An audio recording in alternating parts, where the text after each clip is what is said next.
Fast করো। তেইকা তেই নড়ছো তেই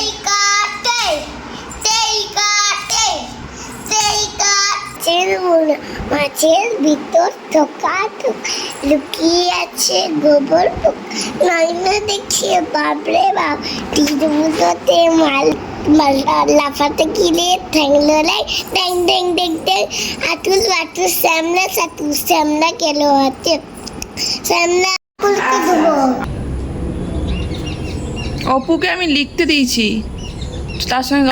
নমস্কার, আমার অগোছালো জীবনের ছোট ছোট মুহূর্তগুলোতে তোমাদের আবারও স্বাগতম। তো উঠেছি তো সেই কোন ভোরে প্রতিদিনের মতো। তখন বাজে ভোর 5:30টার মতো। বাইরে হচ্ছে টিপ টিপ বৃষ্টি, আর সেই বৃষ্টিতেই ফ্রেশ হলাম।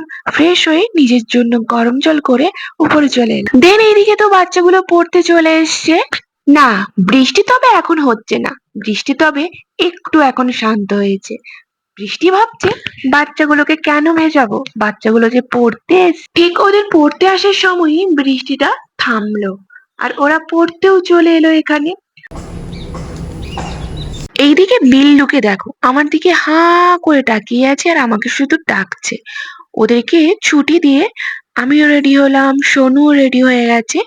এবার যাব সোনুকে স্কুলে দিতে। আচ্ছা, তো সোনু এরকম মাঝে মাঝেই ফুল তোলে, বলে আমি স্কুলে গিয়ে ঠাকুরকে দেবো। ওরা স্কুলে ক্লাসরুমে ঢোকার আগে ওখানে যে মন্দিরে প্রণাম করে, তো ওই সিঁড়িতে গিয়েই রেখে দিয়ে আসে ফুল। তো এখানে আমি সোনুর ব্যাগটা গোছাচ্ছিলাম। সেই স্কুলে যাওয়ার সময় তাড়াহুড়ো করেছিলাম বলে পায়ের ব্যথা এখনো আমার সারেনি। সে পায়ে আমার এখনো ব্যথা, এখনো আমি ঠিকঠাক চলতে পারছি না। তো স্কুল থেকে এসে নিজে টুকিটাকি কাজগুলো গুছিয়ে চান করে ফ্রেশ হয়ে গেছিলাম, কারণ ওই যে আমি তো এখন চেষ্টা করছি নিজের অগোছালো জীবনটাকে একটু গুছিয়ে তোলার। তবে জানি না কতটা পারবো, সফলতা আসবে কিনা, কিন্তু চেষ্টা করছি। আর তারই কিছু কিছু মুহূর্ত তোমাদের সাথে শেয়ার করি। সব কাজের মাঝেও নিজের পড়াশোনার জন্য একটু সময় বের করি, কারণ এখন শুধু নিজের ভবিষ্যৎ নয়, সোনুর দায়িত্বও তো আমার ওপর। ভেবে পাচ্ছি না রেনকোটটা নেব না। যেদিন রেনকোট নিয়ে যাই না সেদিন হয় বৃষ্টি, আর যেদিন বস্তাটা বয়ে নিয়ে যাই সঙ্গে করে সেদিন আবার বৃষ্টি হয় না। কি যে করবো, আর ওয়েদার দেখে মনে হচ্ছে না রেনকোট নিয়ে যেতেই হবে। দেখি কি করা যায়। তো বেরিয়ে যাই, 2টো বেজে গেছে। ফাস্ট করো। তেইকা তেই নড়ছো তেই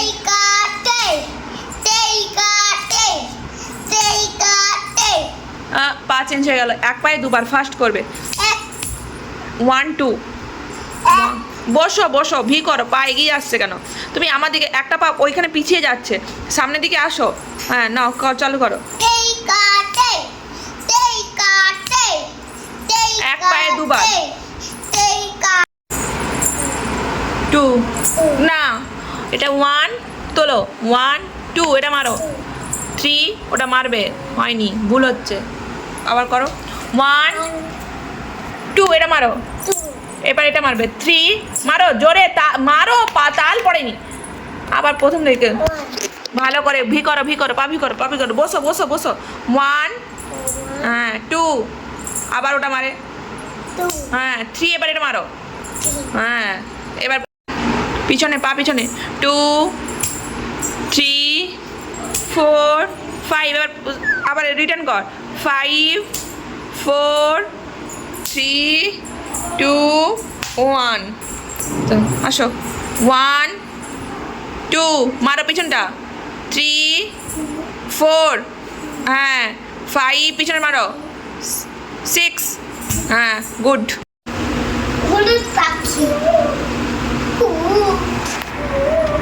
পালিয়ে গেছে। তো সোনু তো স্কুল থেকে এসে একটু খেলছিল, দেন ওকে আমি নাচ প্র্যাকটিস করালাম। তারপরে এই যে দুজনেই খেতে বসলাম। লাঞ্চে ছিল আজকে বিচা আর ওই পেঁপে দিয়ে তরকারি, আর ছিল মাছের ঝাল, আর তার সাথে পাঁপড় তো ভাজা। 3টে বুড়ো খাচ্ছে বসে মাছের ভিতর থোকা থোক লুকিয়ে আছে গোবর পোক নয়না দেখিয়ে বাপরে বাপ তীরগুলোতে মারলো লাভ লাফাতে গিলে ঠ্যাং লড়াই ট্যাং ট্যাং ট্যাং ট্যাং আতুল বাতুল শ্যামলা সাতু শ্যামলা কেলো হাতে শ্যামলাদের মেয়েগুলো পথে পিছে কাঁদে আর কি দোনা ছোলা ভাজা দেব আরো যদি কারিস তো ছিঁড়ে স্কুল গিয়ে ওদের যোগা ক্লাসের ম্যাম সোনুদের যোগা ক্লাসে যোগা ম্যাম যিনি আছেন ওদেরকে এই ছড়া শিখিয়েছে। সেই ছড়া প্রত্যেক দিন ঘুমানোর সময়, দুপুরবেলা যখন ঘুমো কি রাত্রেবেলা যখন ঘুমোবে তখন এই ছড়াগুলো মোটামুটি বলবেই। এখন ঘুমোতে এসছে, ঘুমোয়নি তো শুয়ে আছে, কখন ঘুমোবে জানি না, ঘুমোবে দেরি করে, উঠবে দেরি করে। তো আমি ওই জন্য খাওয়ার আগে ওর নাচ প্র্যাকটিস করে নিয়েছি, দেন ওকে খাইয়েছি ভাত। তারপরে স্কুল থেকে এসে একটু মানে স্কুল থেকে আসার পরে ঠাকুর লেগেছে কাপড়ে নাচ প্র্যাকটিস করে কাপড়ে একটু ছড়া ছড়া বলে ঘুমিয়ে আমি তো সফল হতে পারিনি মানে সোনুকে ঘুম পাড়াতে পারিনি। ও তো সেই দুষ্টুমি করতে করতে চলে গেল মামুর রুমে, ও এখন খেলছে, তাই আমি আমার নিজের পড়াশোনা নিয়ে ব্যস্ত হয়ে গেলাম।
হঠাৎ করেই মনে হলো আজ একটু নিজের জন্য সময় রাখা যাক।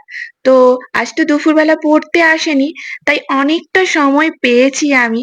আর সেভাবে তো ঘরে থাকলে সাজুগুজু করি না, ঘরে থাকলে কেন, এখন তো তেমন কোথায় বেরোই না। আর বেরোলেও এভাবে সাজুগুজু করি না, বাড়িতে তো দূরের কথা, চুলে হয়তো চিরুনিটাও দিই না। মানে এখন সময়টাই পাই না, নিজে যে একটা সাজুগুজু করব সেই সময়টাই আমার থাকে না। আর সবাই বলে তোমার আবার কি কাজ? সবারই নিজের নিজের কাজ থাকে, নিজের নিজের দায়িত্ব থাকে, শুধু আমরা নিজেরটা বুঝি, অপরেরটা বুঝি না। এটাই আমাদের সব থেকে বড় সমস্যা। অনেকদিন পরে ইচ্ছে হলো একটু ম্যাগি ভাজা খাই, তাই এখানে ম্যাগির সাথে আমি বাদামও দিয়ে দিয়েছিলাম। আর যেহেতু বৃহস্পতিবার, তো ডিম খাওয়া যাবে না, আর আমার এমনি ম্যাগি অতটা ভালো লাগে না, তাই ম্যাগির সাথে বাদাম দিয়ে এখানে ম্যাগি খাবো। সোনুকে সকালবেলা দিয়েছিলাম বলে ম্যাগি, এত বেলা আর আলাদা করে ম্যাগি করিনি, ওই ঝাল ঝাল ম্যাগি খাবে। তো দেখা যাক ওই ঝালটা কতটা খেতে পারে।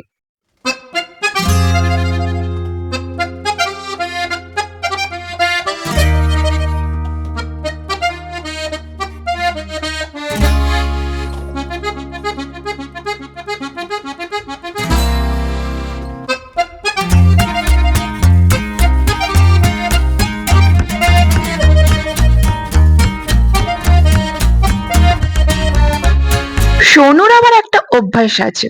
কি হয়েছে বলতো, ওর আবার হেলদি জিনিস পছন্দ নয়, আনহেলদি জিনিস, এই ম্যাগি, কুরকুরে, চিপস এইসব পছন্দ। চপ, ফুচকা, বাট ভাত, মুড়ি, কলা, ফল এইসব খাওয়াতে খুব কষ্ট। তাই আমি এখানে দর কষাকষি খাচ্ছি। তুমি একটু কলা খাও, দেন তোমায় 1 চামচ ম্যাগি দেবো। ম্যাগি খাও, কলা খাও, এভাবে দর কষাকষি করতে হচ্ছে। দেন ওইদিকে তো আমি পড়াতে বসে গেছিলাম, পড়ানোর ছুটি দিয়ে আমি আমার নিজের পড়াশোনা নিয়ে বসেছিলাম। আর এইদিকে রাতের ডিনারের জন্য আমাকে ডাকলো। তো আজকে ডিনারে হয়েছিল মাছের ডিমের ঝোল আর হয়েছিল পাঁপড় ভাজা। তো আমার আর সোনুর খাওয়া হয়ে গেছে, মারা এখনো নিচে খাচ্ছে। তো আমি এসে আমার খাওয়া থালাগুলো ধুয়ে নিচ্ছি এখানে। এগুলো তো আমার প্রতিদিনেরই কাজ। ওই যে যারা বলে না যে কি আর করো, সারাদিন তো ঘরে বসে খাও আর ঘুমাও, তাদের বলি তোমাদের মতো আমারও অনেক কাজ থাকে। হ্যাঁ, এবার সবটা ভিডিওতে সবসময় দেখানো সম্ভব হয় না। তো প্রতিদিনের এইসব কাজ তো টুকিটাকি লেগেই থাকে। আর আমার আবার একটু অগোছালো জিনিস পছন্দের নয়, সেগুলো পরিষ্কার করতেই আমার বেশিরভাগ সময় চলে যায়। আর এখন যে ওই যে একটু চেষ্টা করছি নিজের অগোছালো জীবনটাকে গোছানোর জন্য। তবে হ্যাঁ, আগের মধ্যে এখনের মধ্যে একটা পার্থক্য তো আছেই। আগেও আমি পরীক্ষার জন্য প্রিপারেশন নিয়েছি, পরীক্ষা দিয়েছি, বাট সেসব কথা অতটাও ভিডিওতে শেয়ার করিনি। আর পরীক্ষার যে প্রিপারেশন নিয়েছি, পড়াশোনার ভিডিও অতটাও ছাড়তাম না, ছাড়তাম খুবই কম। বাট এখন সেটা প্রতিদিনই আমি ছাড়ি। এখন ভেবেছি আমার যেহেতু ডেইলি লাইফস্টাইল ব্লগিং করি, তো এসব ভিডিও আমি ছাড়বো, তাই পড়াশোনার ভিডিও আমি ছাড়ি।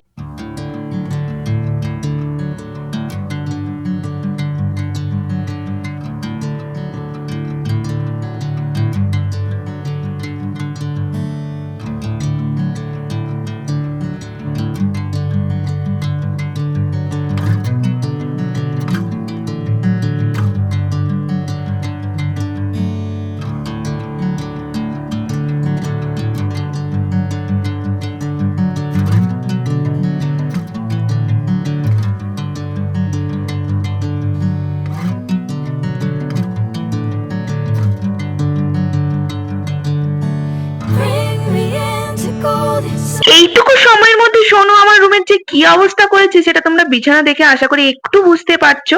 তো আমি পড়ানোর ছুটি দিয়ে এসে নিজে পড়ছিলাম, আর সোনু আমার বিছানাটার অবস্থা কি করেছে জাস্ট দেখো। এইসব বিছানা এখন ঝেড়ে মশারি টশারি টাঙিয়ে দেবো, কারণ সোনু এখন আমার কাছেই ঘুমোয় প্রত্যেকটা দিন রাতের বেলা। তো ওকে আগে ঘুম পাড়াবো, দেন আমি আমার নিজের পড়াশোনা নিয়ে আবারও বসবো। তো চলো আমি এদিকে মশারিটা টাঙিয়ে নিই। আর এই মশারি টাঙানো, মশারি গোটানো, এইটা মনে হয় সব থেকে ঝামেলার ব্যাপার। তো চলো আমি এদিকে মশারি টাঙাতে থাকি, আর তোমাদের সাথে আজকের মতো আপাতত বাবা।